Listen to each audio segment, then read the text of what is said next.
So some breaking news. How about Saints former quarterback Derek Carr calling it a career? Had this major shoulder injury, and now he's walking away from football. And, I was thinking of what Derek Carr is. I think he's the Nickelback of NFL quarterbacks. Everybody just loves to dump on this guy. And this is one of the this is a take that will never be understood or supported. You know what I mean? But I think it's the truth with Derek Carr. The funny thing is, if you look at Derek Carr, his career passer rating is 92.8. Okay? 92.8. Yeah. Just for context, if you look at the league average passer rating last season in the NFL, it was 92.3. So, essentially, this changes from year to year, but just in general, Derek Carr, over 11 years, played average football, like the definition of average football. And the take that never computes and is never supported is that Derek Carr was better than he was ever given credit for. People are just like, what does that even mean? So you're saying he's great? No. He's just better than, I don't know, there's got to be some sort of comparison. There's a food that everybody talks trash about, and you're like, it's actually a little bit better than its reputation. I think that's Derek Carr. And I guess the pushback or the reaction could be, well, what does that really mean? Nothing really. He's just he's a little bit better than he's ever given credit for. But at the end of the day, he was still the definition of average. I hate that he had the shoulder injury and he walks away prematurely. He had it's almost like a what could have been career, where he had the MVP caliber season with the Raiders, and he broke his leg. Remember that? I think it was against the Colts, and it's broke. Yeah. Man. Look at Alex Teichert. You talk about today. That was an impressive locked in right there, actually. On the ones and twos right there. Look at that. Let's test him again. I'm looking for what's a man in finance? Look for anything with Rich got that. Anything with the movie Training Day. Denzel, Ethan Hawke, anything Training Day. I'm the man up in this piece. that was actually Alex. Yeah, sometimes I got to use myself. That's awesome. That's even better, right? Oh, that's crazy good, thing man. is, this is like the movie Inception now, because that is a pre-recorded drop of Alex Teichert doing Denzel in Training Day. Incredible. Whoa. Mind blown right there. What do you think, though, Rich? What's your first reaction to Derek Carr calling it a career? Man. Okay, first and foremost, to sort of spell it out, this is a objective decision between himself and the medical staff and his representation. So the Saints are on board with this.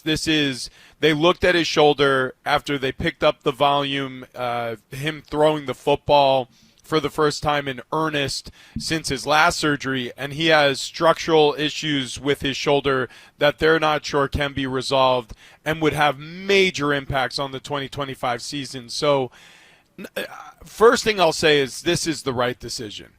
When you are constantly injured and you're constantly getting surgeries and you're constantly recovering from surgeries, it is exhausting.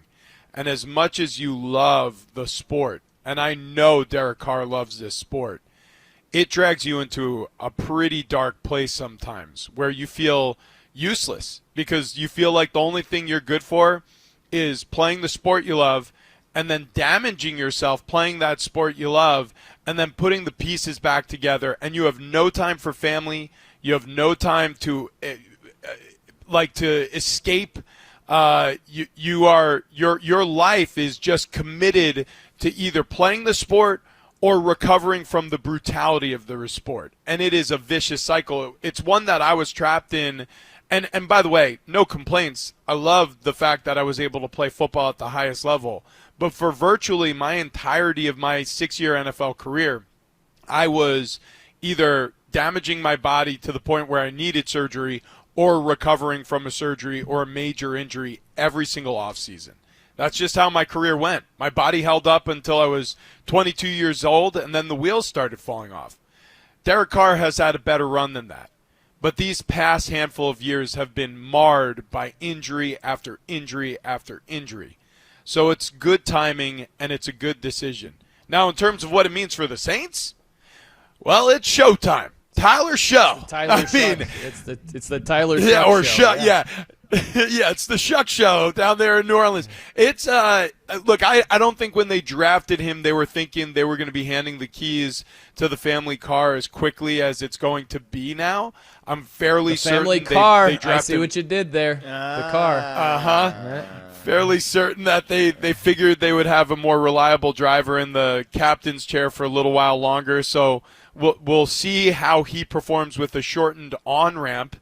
Keeping the puns flowing here, but we'll see what happens. I think it's probably too much too quick, but again, that division there are a couple of really talented quarterbacks, but you can compete in the NFC South. There's no question. You just have to put together something. You know what I mean? To be competitive in the NFC South, because you're going against the likes of Carolina, and we know that the Buccaneers are the best of the bunch, but put together something and you might be able to squeak out some wins in division. And who knows? But I don't think it's a great thing for the New Orleans Saints. I think it expedites a couple of timelines that they had further down the road. Yeah, I think I'll push the Saints angle of it to the side for a minute. I'll start by saying I wish Derek and his family the best. I know he is a man of faith. I'm sure this was not an easy decision. And I hope that he recovers fully from his injury. Now let's get into the nuts and bolts of this. This might sound crazy. I don't think Derek Carr is going to stay retired forever. Wow. I think part of this move, I think Derek knows he's not going to have a productive season based off of his injury this year.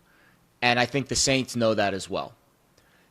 You look at his contract situation and you think to yourself, man, if New Orleans could just get out from under this $30 million hit that he's owed this year, and it's a $70 million cap hit over the next 2 years, it turns New Orleans into a much more attractive situation to be able to manage the cap. The only way that they can get out from under that is if Carr retires. Now, by retiring, he also might forego the roster bonus and the signing bonus, but Ian Rappaport tweeted 30 minutes ago that Carr is going to keep that roster bonus, a $10 million roster bonus. The Saints won't seek reimbursement, and by retiring, he forgoes that $30 million guaranteed hit this season, which means the Saints are about to save a boatload of money. Derek Carr's 34 years old. I find it hard to believe that he is done playing football forever. I feel like this is a situation where both sides benefit from him, quote unquote, I'm doing the air quotes for the radio audience, retiring, wiping the slate clean. He's obviously not worth $70 million over the next 2 years guaranteed. Now you wipe the slate clean, you give him a $10 million roster bonus for his troubles, and then Derek Carr can recover naturally from his shoulder injury, maybe not have surgery, and then come back age 35, 36, and be able to sign with whoever he wants at whatever price is deemed fair. I know that sounds crazy, but this feels more like a money transaction than a life transaction. You know, I'm just looking at this where it's just funny the reaction, how it differs from quarterback to quarterback. Where if you think about a guy like Geno Smith, I'm just looking at quarterbacks from last season whose passer rating last year is comparable to Derek Carr's career passer rating. Okay, just as an entry point. Just as okay, let's get in the ballpark of production. Take a guy like Geno Smith. So Geno Smith's passer rating last year was 93.2. That's just, a little bit above league average. But the general vibe when it comes to Geno Smith is so much more positive than the general vibe for Derek Carr. And it's just funny to me where Geno Smith, the second-round pick, right, just like Derek Carr, did nothing for the Jets. It was awful. 6 seasons, not starting. then goes to Seattle, revives his career. Maybe it's the comeback story, but we're like, Geno, let's go. All right, this is beautiful. They wrote me off, but I didn't write back, and we're like, what a line. Put that on a T-shirt. We're loving the Geno Smith thing. And Derek Carr, no love. It's just funny how that differs so much. I know Bo Nix was just a rookie, and you have to take that into account. But Bo Nix had a successful rookie season last year. And his passer rating, 93.3. That's in the neighborhood of what Derek Carr did for 11 seasons on average. Right? Like, do you think if the Broncos had 10 more years of what Bo Nix did last season, would they be pleased with that? I'd say, yeah, they would. And it's just funny that no one says a halfway positive thing about Derek Carr. Like, yeah, he could have been a whole lot better, and I think a lot of his career is what could have been. But it's like we act like the dude did absolutely nothing. Like, remember the Raider fans booing him and throwing stuff at him in his final game with the Raiders? It's like, what is happening right now? I'm trying to wrap my mind around why Derek Carr was so disliked, and just the assessment of him was, I think, far worse than the reality. I don't quite understand why. Well, it's not like he came into the league a top 5 pick, and we're always looking at what he should be and what he should have accomplished in this. He's a second-round pick. He didn't walk in with these huge expectations because he won a national title with a powerhouse program or something. You know what I mean? We act like those were the expectations, and that makes sense why our reaction is the way it is, but that's not what happened. So I don't know why the reaction is what it is. I'm going to grab the wheel and turn it toward a different set of circumstances that I don't think many people's brains are turning to yet, because this is breaking news that Derek Carr has retired from the NFL. But all of a sudden, it's making a lot more sense to me that Aaron Rodgers hasn't signed with the Pittsburgh Steelers.